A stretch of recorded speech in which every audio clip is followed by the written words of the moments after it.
The first movement pattern that we're going to be working on is going to be the hinge. Now, we're going to take the principles of what we're going to do in this movement pattern into all the positions. And that is, we're not going to just give you a library of exercises with this. We're going to teach you how to use the key movements that are going to get your client from never touching the kettlebell into flowing with the kettlebell. Now, in order to start with that, we had to go through all that stuff that we've already gone through. And now, building on that, getting into the hinge pattern. The first is going to be controlled isometric holds. So these isometric holds are going to be powerful because it's going to allow you to connect with that external load, in this case being the kettlebell, regardless of whatever tool it is. But again, this being the kettlebell, we're going to hold and just focus on the musculature that is surrounding that position and how we can gain that control. From there, we'll do a controlled movement. So in this case, we'll be doing the deadlift. We'll do the deadlift. From there, we're going to go into rotation with control. From there, we're going to an explosive, and then we'll go into explosive with rotation. So you see how that kind of builds on itself, where you can have one particular movement pattern. You can be training a class and you can have 5 different people at 5 different levels doing the same movement pattern, or at least same position, so that you can get them all going in the same direction that you'd like them to go into, but at their pace or at your own pace. You might not be ready for explosive deadlifts or rotational deadlifts, but you can do a deadlift iso hold or a deadlift controlled hold.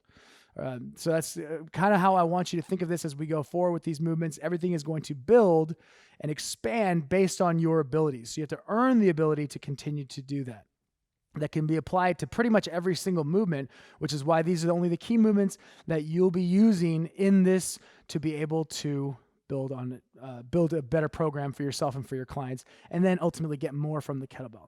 So let's start off with the deadlift.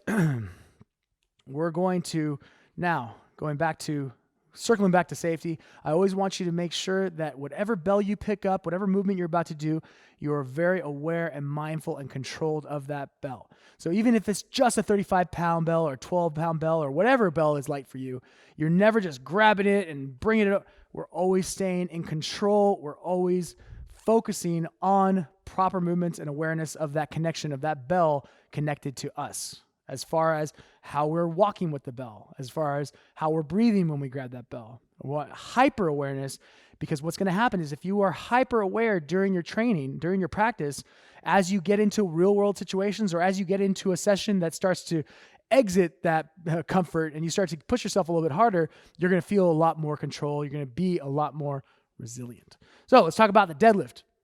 Now, what we're going to do is, again, talking about the hinge. The hinge is where the deadlift lies. This is where we want to master this position. If we can't master this position without weight, we're sure as hell not going to load it.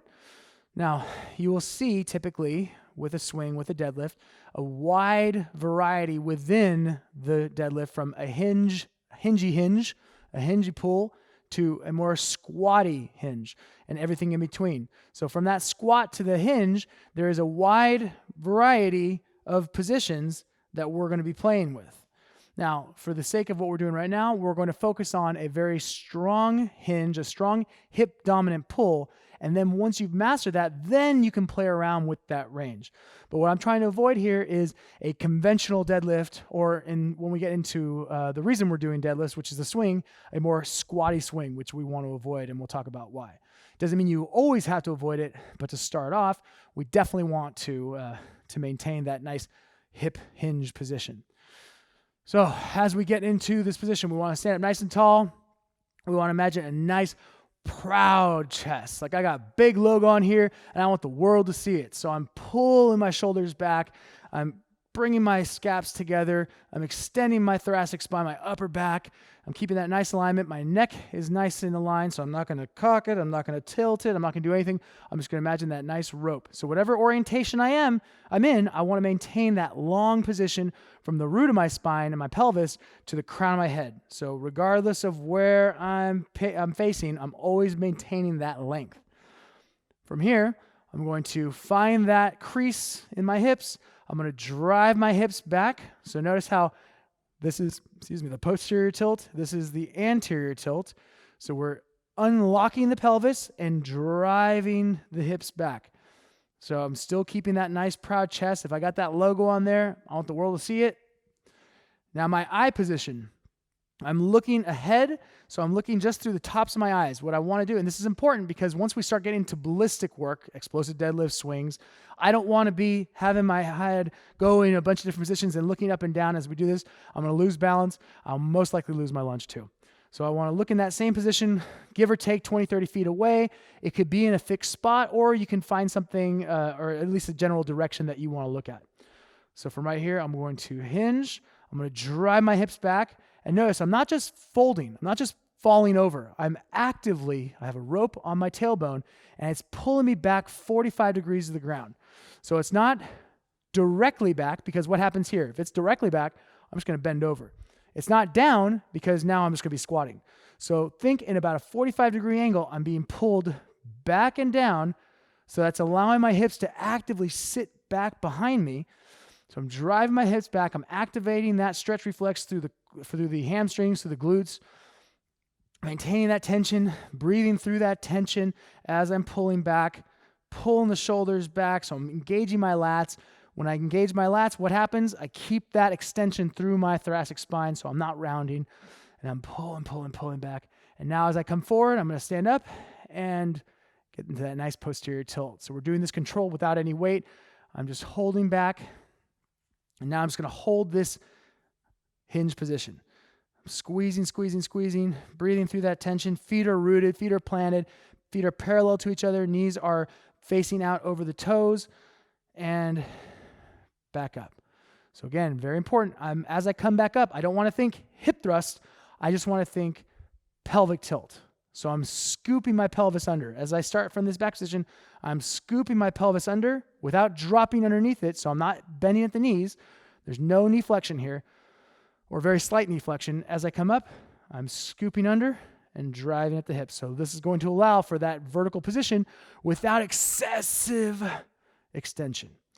Okay, so going back to that again, unlock the pelvis, unlock the hips, find that hip crease, drive back, and just own this position right here. So this is that isometric hold. We're holding that deadlift position, that hinge, and drive it up. So now, how low should I go?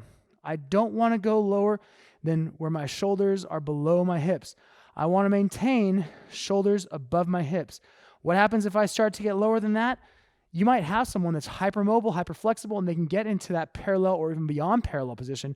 But all that's doing is putting unnecessary strain on the lumbar, especially as you get into that extended position. There's no way to avoid flexion in that full position here. So you'll start to round, and then that's when you start to get that back pain. And then that's when you start to complain and do that, smear campaign against kettlebells where kettlebells hurt your back. No, shitty form hurt your back. We want to be very focused on this. So one more time, because you didn't see me hinge enough. Drive it back and forward. So that's the hinge we're going to be playing with.